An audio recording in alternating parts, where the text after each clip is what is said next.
Assalamualaikum warahmatullahi wabarakatuh. Perkenalkan, nama saya Yesi Arianti dari Prodi 4 PAIB dengan dosen pengampu mata kuliah Filsafat Pendidikan yaitu Pak Amiruddin. Baiklah, di sini saya akan menjelaskan tugas yang diberikan oleh Bapak dengan judul Hakikat Peserta Didik dalam Perspektif Islam. Yang pertama, pengertian pendidik Islam. Dalam pendidikan Islam, peserta didik adalah individu yang sedang berkembang, baik secara fisik, psikologis, dan religius dalam mengarungi kehidupan di dunia dan di akhirat kelak. Kedua, karakteristik peserta didik. Beberapa hal yang perlu dipahami mengenai karakteristik peserta didik ialah peserta didik bukan miniatur orang dewasa, ia mempunyai dunia sendiri sehingga metode belajar mengajar tidak boleh dilaksanakan dengan orang dewasa. Orang dewasa tidak patut mengeksploitasi dunia peserta didik dengan mematuhi segala aturan dan keinginannya sehingga peserta didik kehilangan dunianya. Peserta didik memiliki kebutuhan yang menuntun untuk pemenuhan kebutuhan itu semaksimal mungkin.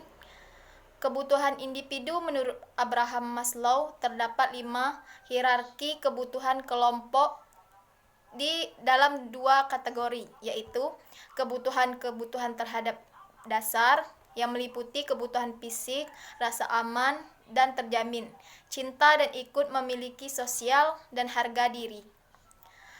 Meta kebutuhan meliputi apa saja yang terkandung dalam aktualisasi diri seperti keadilan, kebaikan, keindahan, keteraturan, kesatuan, dan lain sebagainya.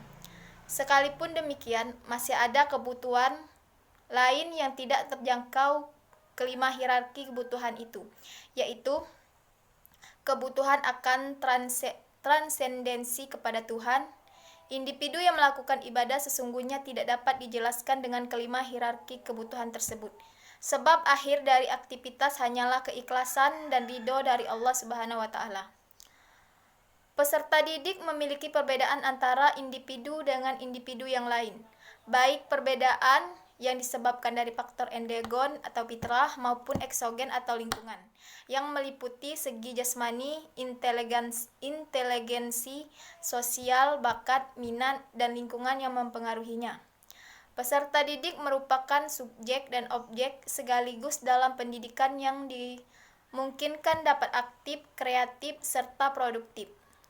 Setiap peserta didik memiliki aktivitas sendiri atau swadaya dan kreativitas sendiri atau daya cipta, sehingga dalam pendidikan tidak hanya memandang anak sebagai objek pasif yang biasanya hanya menerima mendengarkan saja. Peserta didik mengikuti periode perkembangan tertentu dalam mempunyai pola perkembangan serta tempo dan iramanya. Implikasi dalam pendidikan adalah bagaimana proses pendidikan itu dapat disesuaikan dengan pola dan tempo serta irama perkembangan peserta didik. Ketiga, akhlak peserta didik: tidak menyakiti tetangga, bahkan memuliakannya, bermuka berseri atau ceria saat bertemu, menolong saat dalam kesulitan, memberikan penghormatan yang istimewa, menerima uzur atau permohonan maaf, menasehati dengan lemah lembut, saling berkunjung. Demikianlah yang dapat saya sampaikan. Lebih dan kurangnya saya mohon maaf. Wassalamualaikum warahmatullahi wabarakatuh.